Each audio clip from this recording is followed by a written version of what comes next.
ప్రియులారా, ప్రార్థన చేసుకుందాం. పరిశుద్ధుడా, మీకే స్తుతులు స్తోత్రాలు చెల్లిస్తూ ఉన్నాం. ఈ ప్రాతకాల ఆరాధనలో తండ్రి, మీ సన్నిధి నిత్యము మాతో ఉంచండి. ఆరాధన అంతటలో మహిమ ఘనత ప్రభావాలు మీకు ఆరోపిస్తూ యేసు ప్రభు వారి పరిశుద్ధ నామమున వేడుకొనుచున్నాము తండ్రి. ఆమేన్.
ప్రియులారా, ప్రభు పేరట మీకు శుభాలు.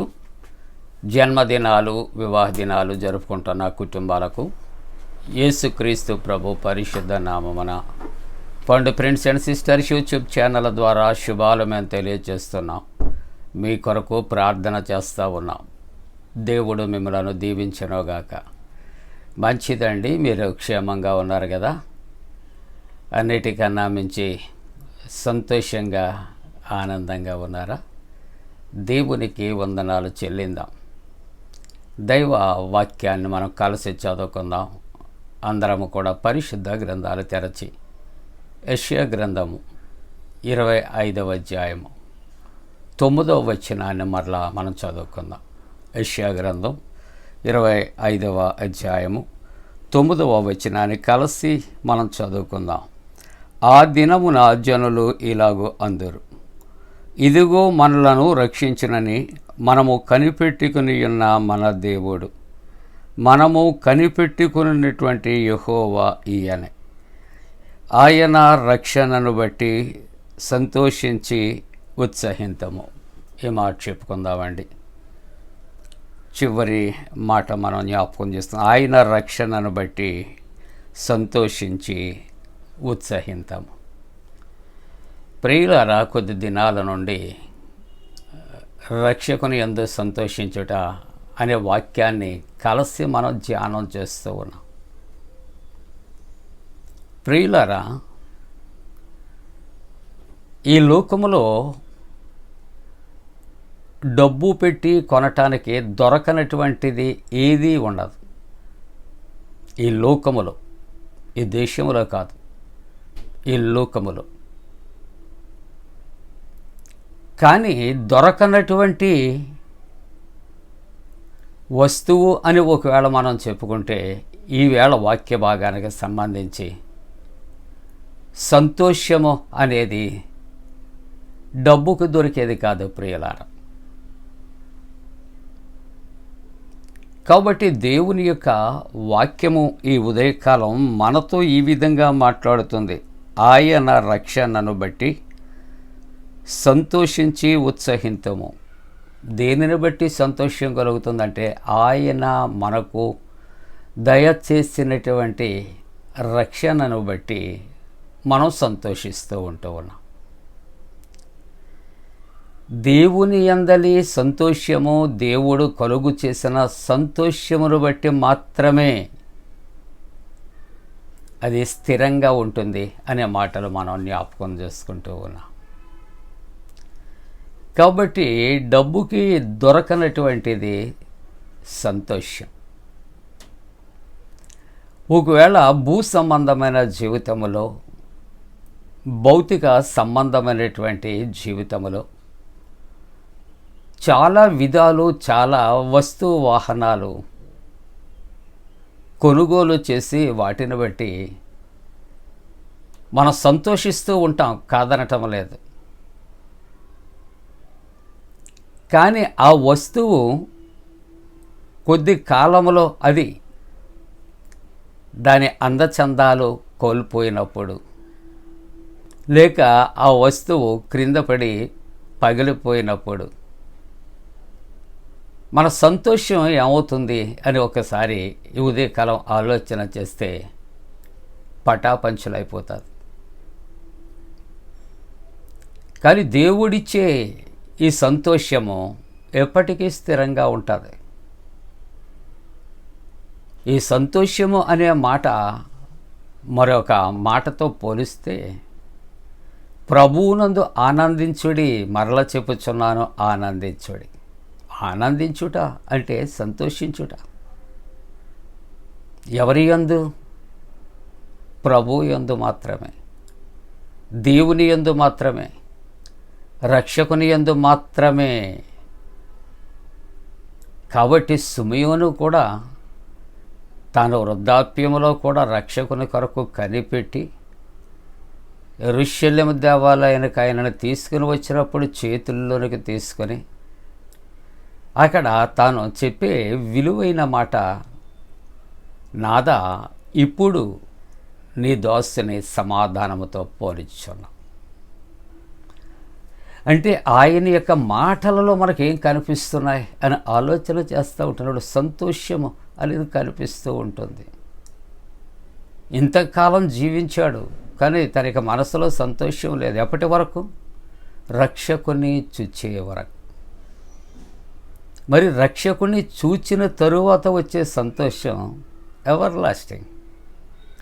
అది ఎప్పటికీ అలాగే మన జీవితంలో మనం ఉన్నంత వరకు ఉండిపోతుంది ప్రియులారా. కాబట్టి జీవితంలో సంతోషము అనేది కావాలి. ఎందుకంటే ఎన్ని ఉన్నా, ఎంత ఉన్నా మనం అనుకుంటూ ఉంటాం, అది ఒక్కటి, ఆ సంతోషము లేకపోతే దానివల్ల ప్రయోజనము లేదు. కానీ అది రక్షకుని యందు ఉన్నది. దైవవాక్యములో కొద్ది మాటలు 92వ సంకీర్తన 4వ వచనములో చూస్తూ ఉంటున్నప్పుడు, ఎందుకనగా యెహోవా నీ కార్యముల చేత నీవు నన్ను సంతోషపరచుచున్నావు. అల్పులము, అయోగ్యులము, ఎన్నిక లేనటువంటి వారి యొక్క మన జీవితాల్లో సంతోషం కలుగుతూ ఉంది అంటే ఒకే ఒక కారణం ఏమిటి అని ఆలోచన చేస్తుంటే ఆయన మన పట్ల చేస్తున్న కార్యములు అని దైవవాక్యము మాట్లాడుతున్నది. ఆయన కార్యాలు కంటికి కనిపించవు, చెవికి వినిపించవు, హృదయానికి గోచరము కాదు. కాబట్టి ఆయన యొక్క కార్యముల చేత మాత్రమే మనము సంతోషిస్తూ ఉన్నాము అని జ్ఞాపకం చేస్తూ ఇక్కడ 118వ కీర్తన 24వ వచనములో కూడా దేవుడు తను మనతో మాట్లాడుతున్న ఇది యెహోవా ఏర్పాటు చేసిన దినం, దీని యందు మనము ఉత్సహించి సంతోషించదాం. అంటే లోకములో మనము అన్నిటిని బట్టి మనం సంతోషించ వీల్లేదు. దేవుడు మనకు కలుగు చేసిన వాటిని బట్టి మాత్రమే సంతోషము కలుగుతుంది, ఆ సంతోషము పరిపూర్ణమవుతుంది. అందుకే వెరీ పర్టికులర్గా చెప్పే మాట, ఇది యెహోవా ఏర్పాటు చేసిన దినము, దీని యందు ఉత్సహించి సంతోషించదాం. కాబట్టి ఈ సంతోషము కలుగు చేయవాడు దేవుడు అని దేవుని యొక్క వాక్యము 2వ కొరింథీ పత్రిక 9వ అధ్యాయం 7వ వచనములో దేవుడు మనకు రక్షణ కలుగు చేస్తాడు, అది సంతోషాన్ని ఇస్తున్నది. దేవుడు మన కొరకు ఏర్పాటు చేస్తాడు, వాటిని బట్టి సంతోషం కలుగుతుంది. 2వ కొరింథీ 9వ అధ్యాయం 7వ వచనములో దైవవాక్యం అంటుంది, ఉత్సాహముగా ఇచ్చేవారిని దేవుడు ఎంతో ప్రేమించును. ఉత్సాహం, సంతోషము ప్రియులారా, దేవునికి ఇచ్చేది కూడా సంతోషంగా ఇచ్చినప్పుడట ఏం కలుగుతుందండి? అక్కడ దేవుని యొక్క వాక్యం అంటుంది, ఆయన ప్రేమిస్తాడు. కాబట్టి దేవునికి ఇచ్చుట అనేది ఉత్సాహము అనగా సంతోషముతో మనము ఇవ్వవలసినటువంటి అవసరత ఉంటూ ఉన్నది. 98వ సంకీర్తన 4వ వచనములో సర్వభూజనులారా యెహోవాను బట్టి ఉత్సహించుడి. లోకములో ఉన్న వాటిని బట్టి, ఉన్నవారిని బట్టి కాదు. దేనిని బట్టి అంటే ఇక్కడ యెహోవాను బట్టి. యెహోవా తమకు దేవుడు కాగలిగిన జనులు ధన్యులు అని దేవుని వాక్యం. ముగింపుగా యోవేలు గ్రంథం 2వ అధ్యాయం 23వ వచనములో దైవవాక్యం అంటుంది, సియోను జనులారా ఉత్సహించి మీ దేవుడైన యెహోవా యందు సంతోషించుడి. ఎవరి యందండి? మన దేవుని యందు మాత్రమే సంతోషించు. ఎందుకు మన దేవుని యందు మాత్రమే అంటే కొలస్సీ పత్రికలు అంటాడు, బుద్ధి జ్ఞాన సర్వసంపదలు ఆయన యందు గుప్తమయ్యున్నవి. కాబట్టి అవి అనుగ్రహించు దేవుడు కనుక ఆయనను బట్టి మనం ఆనందించాలి, సంతోషించవలసినటువంటి అవసరత ఉంది అని దేవుని వాక్యం. కాబట్టి యొక్క ఉదయకాలపు ఆరాధనలో పాల్గొన్న ప్రియమైన దేవుని కుటుంబీకులారా, లోకములో నీకు సంతోషం కలుగు చేసేది ఏదైనప్పటికీ కోట్ల రూపాయల ఆస్తి కావచ్చేమో కానీ కొద్ది క్షణాల్లో నీ కళ్ళ ముందే కరిగిపోతుంది, మాయమైపోతుంది. కానీ దేవుడు నీకు కలుగు చేసే రక్షణను బట్టి మాత్రమే దేవుడు నీకు సంతోషాన్ని పరిపూర్ణం చేస్తాడు. అట్టి కృప దేవుడు అనుగ్రహించునుగాక. ఆమేన్. ప్రార్థన. పరిశుద్ధుడా, నీకు వందనాలు. నీవిచ్చిన వాక్యములు దీవించు నాయన. నీవు నాయన మాకు సంతోషాన్ని కలుగు చేసే దేవుడవు, అది నీయందు మాత్రమే మాకు లభ్యమవుతుంది. జన్మదినాలు, వివాహ దినాలు జరుపుకుంటున్న కుటుంబాలను ఆశీర్వదించండి. పరీక్షలు రాసిన బిడ్డలు, రాస్తున్న బిడ్డలకు జయము కలుగు చేయండి. ప్రభువా, ఇదిగో బలహీనులైన వారిని బలపరచండి, స్వస్థపరచండి. ఉద్యోగ ప్రయత్నాలు, ఇంటర్వ్యూస్లో ఉన్నటువంటి బిడ్డలకు తోడుగుండండి నాయనా. వివాహ ప్రయత్నంలోని యవనస్తులకు మేలు కలగటానికి కృప చేయండి. యేసు ప్రభు పరిశుద్ధ నామమున వేడుకొంచున్నాం తండ్రి. ఆమేన్. పరలోకమందున మా తండ్రి, నీ నామం పరిశుద్ధపరచబడనుగాక, నీ రాజ్యం వచ్చునుగాక, నీ చిత్తం పరలోకమందున వేర్చినట్టు భూమి అందు నెరవేరునుగాక. మా ఇందిన ఆహారం నేడు మా దాయిచ్చే, మా ఎడల ప్రాధం చేసిన వారిని క్షమించిన ప్రకారముల ప్రథమ క్షమించము, శోధంలోనే తెక్క కీడును తప్పించము. రాజ్యము, శక్తి, మహిమ నిరంతరము నీవే ఉన్నవి. ఆమేన్. మన పరమ తండ్రి అయిన దేవుని యొక్క ప్రేమయు, ప్రభువైన యేసుక్రీస్తు ప్రభు కృపయు, పరిశుద్ధాత్మక అన్యోన్య సహవాసము, ప్రాతకాల ఆరాధనలో ప్రభువుని ఆరాధిస్తున్న ప్రతి కుటుంబానికి తోడుగుండి సంరక్షించి కాపాడునుగాక. ఆమేన్.